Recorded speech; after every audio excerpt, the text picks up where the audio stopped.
France generated an XG of 0.3, 0.3 against Spain in a World Cup semi-final with Mbappé, Dembélé and a front line worth over 400 million euros.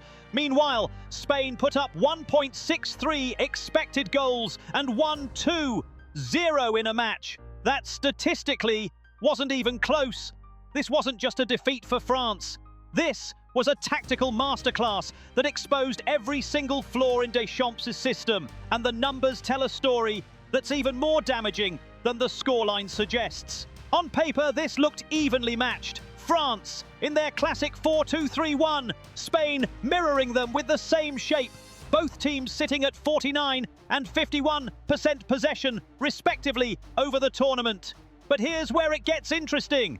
France came in with Mbappé, having just scored his 20th World Cup goal against Morocco, flying high, supposedly at 100% fitness, according to Deschamps. Spain, they just navigated Belgium with their technical carousel in midfield. The tactical battle was supposed to be in the wide areas. Dembélé and Barcola against Porro and Cucurella, Yamal and Baena testing Koundé and Digne. The double pivot battle between Tchouaméni, Rabiot versus Rodri, Fabian Ruiz would dictate tempo. But what we got was Spain systematically dismantling France's structure and Rodri absolutely running the midfield with a 7.7 rating and 4 tackles. This was going to be about who could control the transitions, and France never even showed up to that fight.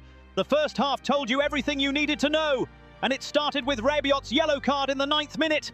That's not just a booking, that's a statement of intent gone wrong. France were chasing shadows early, and the numbers back it up.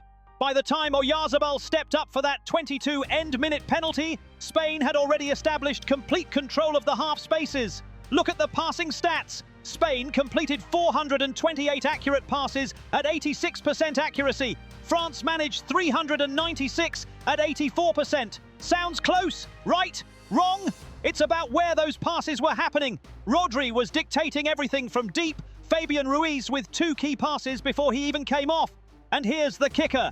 France's XG in the first half was embarrassing. They created absolutely nothing of quality. Mbappé was isolated. Dembélé was being doubled up by Cucurella and Laporte every single time he touched it. Michael Olise, their 150 million euro playmaker, finished with a 6.5 rating and 2 key passes for the entire match. That's not good enough, not even close. Spain's defensive structure was perfect. Pau Kubasi, a 20-year-old, rated 7.5, and Laporte at 7.3 were reading every French attacking move before it even developed. And when France did manage to get into shooting positions, they were taking pot shots from outside the box. 6 shots from outside the box, only 4 from inside. That tells you everything about their inability to break down Spain's shape. The penalty changed the momentum completely, but honestly, Spain were already in control. Cucurella picked up a yellow in the 31st minute, but by then, France were rattled. Deschamps' tactics were being exposed in real time. The second half started with France needing a response, and what did we get? More of the same, and then Pedro Porro's goal in the 58th minute that ended it as a contest. That goal, assisted by Dani Olmo, was the culmination of everything Spain had been building. Porro, who finished as man of the match with an 8.2 rating, didn't just score. He dominated that right flank for 84 minutes. His positioning, his overlapping runs, the way he tucked inside when Spain had possession to create overloads. It was a masterclass in modern fullback play. And here's where Deschamps got it completely wrong. Barcola came off in the 57th minute just before Porro scored. Desire Doué came on and actually looked decent with a 7.0 rating and 2 key passes in just 33 minutes. But it was too little, too late. The tactical damage was already done. France made changes, bringing on Cherki for 18 minutes, who managed a 6.9 rating. But they were chasing shadows. Spain made smart substitutions too. Mikel Merino came on for 12 minutes, Nico Williams for 13. Just fresh legs to exploit tired French defenders. And the XG tells the story of the second half perfectly. Spain ended on 1.63 overall. France could only muster 0.3 for the entire match. That's not a bad half. That's a systemic failure. Mbappé picked up a yellow in the 86th minute out of sheer frustration. The captain, the superstar, the man with 20 World Cup goals, reduced to petulant fouls because he couldn't get into the game. Credit to Spain's structure, but France's attacking plan was non-existent. Let's talk about the three players who defined this match. First, Pedro Porro, an 8.2 rating, a goal, constant threat down the right, and he's currently without a club, valued at just €1 million on Transfermarkt. That's insane! For 84 minutes, he was the best player on the pitch. His goal wasn't luck, it was intelligent movement, arriving at the back post exactly when Spain needed him. He's 30 now, but he played like he's in his prime. Second, Rodri, a 7.7 rating, 4 tackles, and complete control of the midfield. He didn't just break up play, he dictated Spain's tempo. Every time France tried to transition, Rodri was there. Every time Spain needed composure, Rodri provided it. He's the best defensive midfielder in the world right now, and this performance is exactly why. Compare that to Tchouaméni, who managed a 6.9 rating and also had 4 tackles, but looked constantly under pressure. Third, and this one's painful for France, Kylian Mbappé. He finished without a shot on target that mattered. Isolated, frustrated, and by the end, just hacking at Spanish players. He's worth €180 million. He scored 20 World Cup goals coming into this match, and he was completely nullified. That's not all on him. Deschamps gave him 0 service, 0 support, and Spain's defensive structure made sure he never got one-on-one situations. But for a player of his caliber, you need more.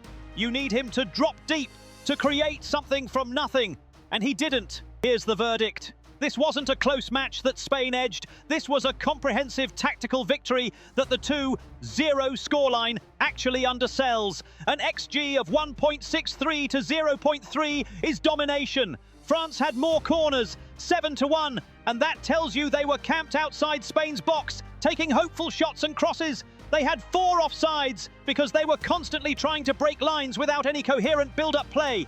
Spain had 5 offsides, but they were also creating better chances from better positions. Deschamps got this completely wrong. His 4-2-3-1 couldn't deal with Spain's compactness. His wide players were nullified, and his striker was isolated. Meanwhile, Luis de la Fuente set Spain up perfectly. They defended in a solid block. They transitioned with pace through Olmo and Yamal, and when they had the ball, they moved it with purpose. The possession was basically even, 51-49 to Spain, but the quality of possession was night and day. This result proves that France's pragmatic, counter-attacking style has reached its limit against elite technical teams.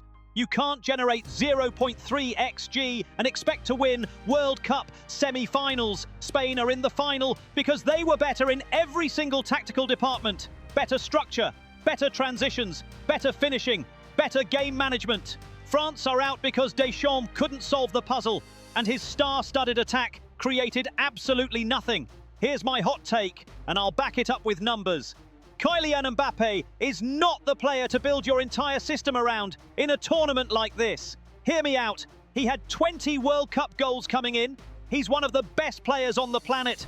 But France's obsession with getting him the ball in space meant they had no plan B when Spain took away that space. They were so focused on transitioning quickly to Mbappé that they forgot how to actually break down a set defense. Compare that to Spain, where Yamal with a 6.7 rating, Olmo with a 6.9, and Baena with a 6.7 all contributed without needing to be superstars. That's team structure, beating individual brilliance. And when your system is built entirely around one player and he gets nullified, you end up with 0.3 XG in a World Cup semi-final. That's not acceptable, and Deschamps needs to take the blame. That's the tactical breakdown of Spain's demolition of France. If you enjoyed this deep dive into the numbers, hit subscribe and let me know in the comments what you think. Was this Deschamps' tactical failure, or did Spain just execute perfectly? Let's argue about it. See you in the final analysis.